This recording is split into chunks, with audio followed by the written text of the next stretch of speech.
Hi friends, చూడండి మెడ piece అనేది సింపుల్ మెథడ్లో ఏ విధంగా వేసుకున్నామో ఎక్కడ కూడా ముడతలు అనేది రాకుండా మెడ పీసు సింపుల్ మెథడ్లో ఎలాంటి కన్ఫ్యూజ్ లేకుండా కొత్తగా నేర్చుకునేవారు ఈజీగా కుట్టేసుకోవచ్చు. చూడండి, మనం క్రాస్ పీస్ అనేది తీసుకుంటాం కదా, 1.5 లేదా 1.5 అయినా తీసుకోవచ్చు. నేనైతే 1.5 ఇంచ్ అనేది తీసేసుకున్నాను.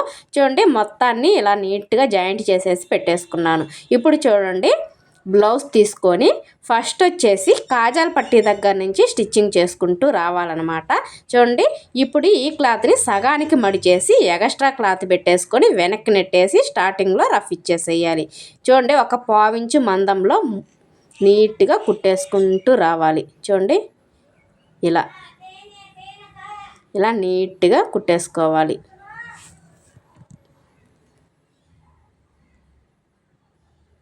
మనకి నెక్ అనేది ఎలా కట్ చేసుకున్నామో అదే విధంగా స్టిచ్చింగ్ అనేది చేసేసుకోవాలి. ఎక్కువ తక్కువ అటు ఇటు పోకుండా, వంకర టెంకర్లో పోకుండా నీట్గా స్టిచ్చింగ్ చేసుకోవాలి. అప్పుడే మనకి నెక్ అనేది రౌండ్గా పర్ఫెక్ట్గా వస్తుంది. చూడండి, ఈ లాస్ట్లో కూడా ఎక్స్ట్రా క్లాత్ కట్ చేసి చూడండి వెనక్కి నెట్టేసుకొని అక్కడ రఫ్ అనేది ఇచ్చేసేయండి. ఇప్పుడు చూడండి, ఎక్స్ట్రా పీసు మొత్తాన్ని నీట్గా కట్ చేసుకోవాలి. ఇలా నీట్గా కట్ చేసి రౌండ్ తిరిగే దగ్గర చిన్న చిన్న టక్స్ అనేది పెట్టేసుకోండి.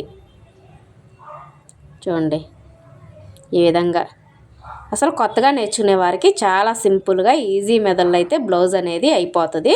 ఫినిషింగ్ కూడా నీట్గా వస్తుంది. ఇలా క్లాత్ని నెట్టేసుకొని కుట్టు చూడండి, మనం కుట్టే లైనింగ్ పైనే ఇదండి నేను చూపించాను కదా, ఆ లైనింగ్ పైనే కుట్టు అనేది రానివ్వాలి.